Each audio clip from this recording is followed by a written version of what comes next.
कसरत नंबर 4। दोस्तों, शुरू करने से पहले चैनल को सब्सक्राइब कर लें।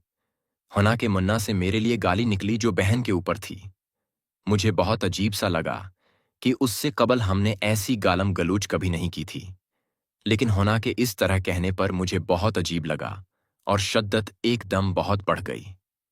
होना जैसे बहुत दूर से दौड़ती आई हो। अब बताओ, मुझे गाली दोगी बदतमीज औरत? मैंने उसकी आंखों में झांकते हुए पूछा, जो दर्द के मारे भीग चुकी थीं। ये सवाल पूछते मेरा भी दिल कर रहा था कि वो जवाब हाँ में दे, लेकिन जाहिर है इसको ये तो नहीं बताया जा सकता था कि मुझे गाली पसंद आई है। इसने तेज सांसों में थोड़ा मुस्कुराते हुए कहा, तो इतना बेरहम क्यों हो रहे थे? अब सोच ने इस एहसास को बहुत अलग कर दिया था। एक अनोखा एहसास जिसके लिए लफ्ज कोई न थे। जमीर और दिल की कशमकश अलग थी, लेकिन वजूद को मिलने वाला सुकून और था। अपनी बीवी में अपनी ही बहन को महसूस करने का एक अजीब सा सुकून जिसमें निदामत भी थी और शर्मिंदगी भी। अपने अंदर एक तरह की शर्मिंदगी मुझे भी थी कि मैं ये क्या सोच रहा हूं। इंतहाई घटिया सोच मुझ में जाने क्यों आ रही है। अब की बार मैंने मुस्कुराते हुए कहा, जानी, यहां खुद ही सब्र करो। अम्मी इस वक्त तुम्हारी कोई मदद नहीं कर सकेंगी। होना मनहूस है। शर्म इंसान, कुछ तो शर्म करें जरा। साथ ही उसे कहा, जानी, अब तुमने ही अम्मी अम्मी लगा रखा है। मैं तुम्हें यही बता रहा कि यहां तुमने खुद ही सब्र करना है। इनका दूर तो चला गया। इसके चेहरे पर भी मुस्कुराहट और लुत्फ का अंदाज बनता गया, लेकिन मसनूई गुस्से से बोली, बहुत बदतमीज हो आप।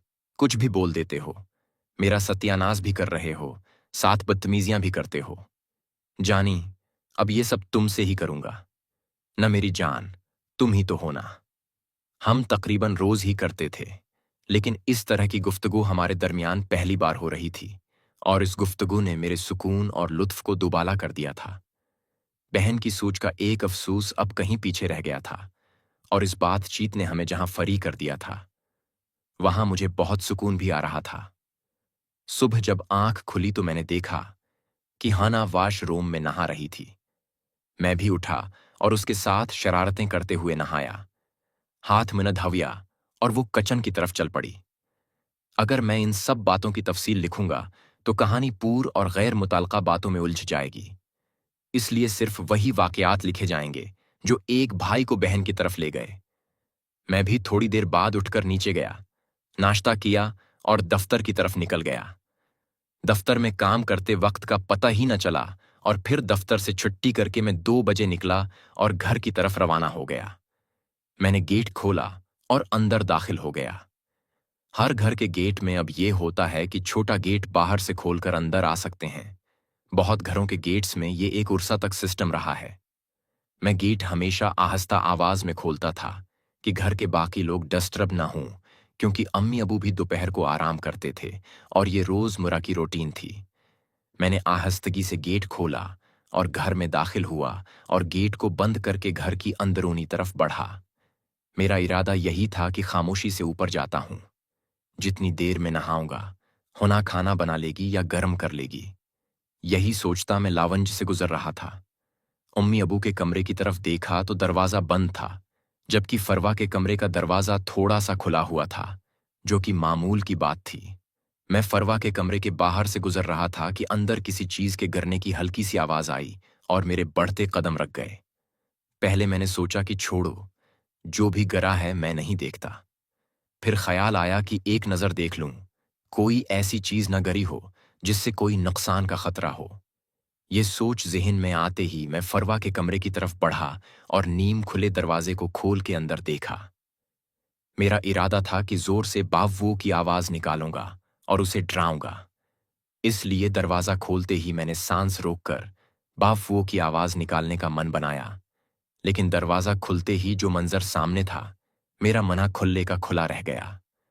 मैंने शायद ये मंजर पहले भी कई बार देखा था, लेकिन उसमें मुझे तब कुछ अजीब या नया नहीं लगा था। लेकिन क्योंकि अब सोच बदल चुकी थी, तो ये नज़ारा भी मुझे बहुत असरअंगीज लगा। सामने पलंग पर फरवा करोट लिए लेटी थी और उसने हल्के पीले रंग की कमीज और सफेद रंग की काटन की शलवार पहन रखी थी, और उसके पास पलंग के करीब एक किताब पड़ी हुई थी। शायद वो किताब गिरने की आवाज मुझे आई थी। इसकी वसीया वो अरीज ऐसी देख। मेरा मन्ना जो बावों की आवाज निकालने के लिए खुला था, खुला ही रह गया। मुझे एक सकता सा हो गया कि जो नजारा था शायद मेरी आंखें उसकी ताब न ला सकती थीं। इसके वजूद की इस अदा ने मेरे होश उड़ा दिए थे। मेरे खुद को लाख रोकने कोसने के बावजूद भी मेरी नजर वहां से नहीं हट रही थी। नजरों की उस कमेंगी के बाद मैं खुद को कोसते हुए कमरे में दाखिल हुआ और किताब को नीचे से उठाने लगा।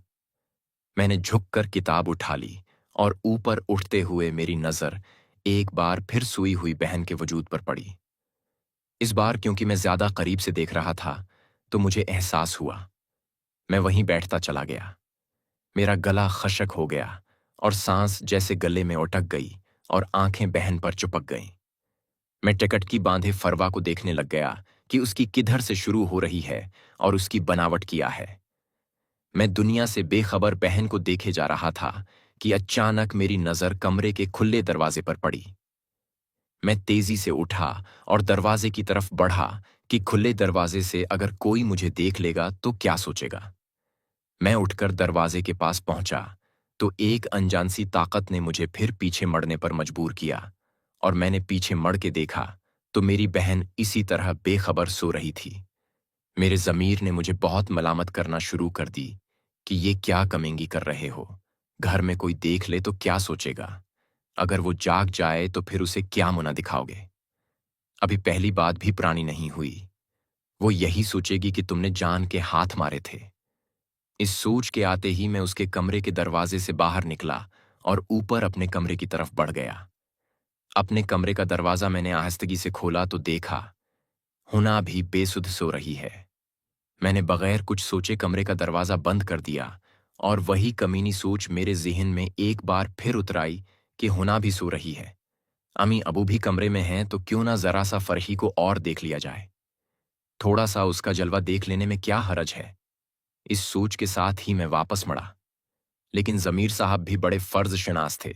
फौरन बोले, अरे कमीने, तेरी सगी छोटी बहन है, इसको देखने चला है, कुछ तो गैरत कर ले।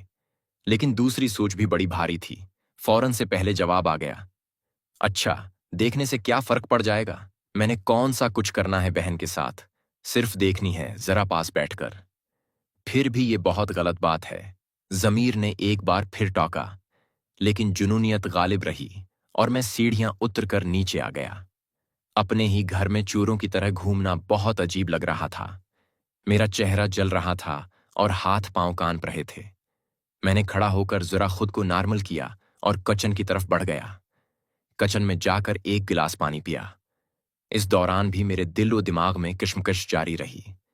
लेकिन आखिर जुनूनियत की हुई और एक भाई बहन की पहाड़ियों के पीछे ओझल हो गया और बहन की कशिश भाई को इसके कमरे के दरवाजे तक ले आई।